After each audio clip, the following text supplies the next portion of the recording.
Welcome, everyone, to the show. Number 11. Episode 11. It's like you're making progress every day that you have a new show, Fast. It's going fast. It's going fast. Crazy. Yeah, we'll be at so in order for us to get to 100, what do we need? 5 days a week. Another 50 weeks, 40 weeks. There you go. Attainable. Half a year. Think you can make it?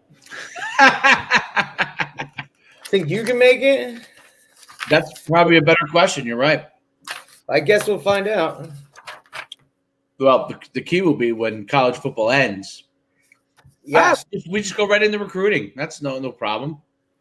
Recruiting. Listen, we got a ton of spring football. I posted today about the plans for every FCS program for the spring. So on my Twitter page, it was a pretty good read, seeing what, Patriot League and Ivy League and, the Big North, the Big South and all that stuff with everything they have planned for. It's pretty interesting. Some of the leagues are going in one direction, some in another. So it should be an interesting spring, to say the least. Well, that's good. And I guess how they run the spring is going to remain to be seen. But that's putting the cart before the horse. We had a huge weekend of football. Crazy weekend. Huge, crazy weekend of football. So let's get into that. Let's start with local. Yeah. Let's start local. Huge win for the Scarlet Knights. Big win for RU. Overtime. And what I really like about the game was, they preached the chop, and that's what they did. And there were so many instances when it looked like they were done, and they just kept coming back and coming back. And, when Maryland hit the long pass that made it look easy, and I was like, oh, man, they're scoring fairly easily here. But then they just came right back.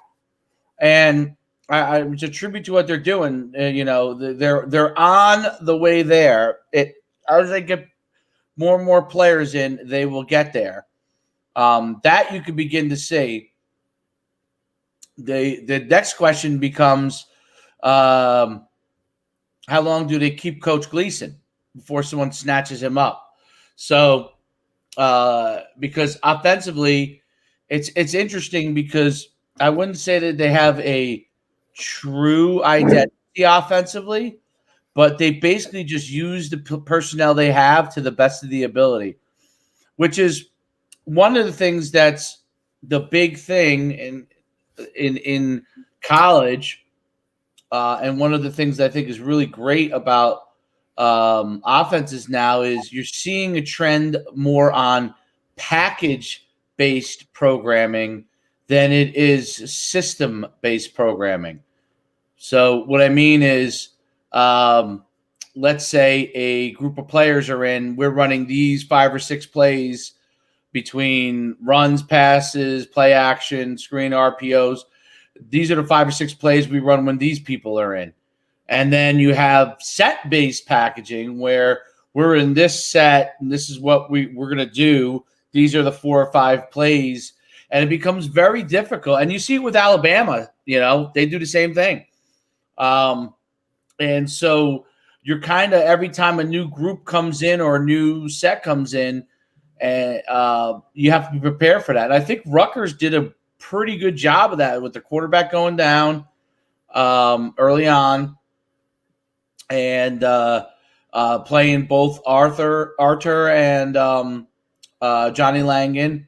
And obviously a tribute as well to the Maryland third-string quarterback, who's a walk-on, came and played great for them. So it was just a great game. Rutgers pulled it out in the end. And I think it's one of those things, they just stuck to their plan better and didn't get penalties, and that ended up winning for them. I think it's a huge win for the program in general. I think it's like I said, I think it's what we would call a program win over a team that's, Maryland is kind of right in our backyard. So I think that's a big thing. Like you said, it wasn't anything pretty by any means, but it showed that the culture is in place and it's going to continue to grow as far as the way they won the game with, just continuing the process, didn't allow big plays or negative plays to affect them. They just kind of kept rolling with it. I liked what you said about the packages and the system type of thing is like they're utilizing what they have right now. They know what they're going to need or what they would want in certain players in the future. That'll come down to recruiting and going forward. But they're doing a hell of a job right now with what they have to work with. But like you said, man, I think it's going to be tough to keep Gleason. He's an offensive mastermind and he's young, upcoming. You know what I mean? Like it's going to be tough to keep him. But if he wants to stay, man, and ride this thing out, I think it could be pretty good for RU. Yeah, I mean, I think he's going to be there for a little while. But you'll start to if they keep. Obviously, if they keep progressing the way that they are, we're assuming that they're going to keep progressing the way they are, which all signs indicate that that's going to be the case. Then, each year, probably maybe not this year, but next year, you're going to start to, is he going? People will start to pursue somebody. So, I mean, he's on the Broyles award list already. You know what I mean? As one of the top assistants in the country. So he's got it there. It's just a matter of what's going to happen going forward. Right. And I remember Shiano when he came in, when he spoke with all the high school coaches. This was right before COVID. I saw him speak 2 or 3 times at clinic, definitely 2 times at clinics. Maybe I saw him speak a 3rd time. Anyway, at the AFCA meeting. I mean NJFCA meeting. So the theme kept set. His theme kind of was like he's back here to build it for a long-term foundation, and also kind of implied that I'm not looking to be the head coach of Rutgers for the next 25 years of my career. I almost got to feel like he's going to build it so it's on strong foundation that I guess hopefully somebody internal can then take it over and ride it into the next generation. Now, whether that's 5 years, 10 years, 15 years, who knows? And always stepping away, especially if you have a successful thing, is always harder than coaches like to say that they want to do that, and then it comes to the point where time to do it, and then you think about what are you going to go do? But that was definitely the impression that I got, that his goal was to build it so they get to the unfinished business that they didn't get to last time, make it successful, make it sustainable, and then at some point, he relinquishes it to somebody. I'm assuming his goal would be somebody internal.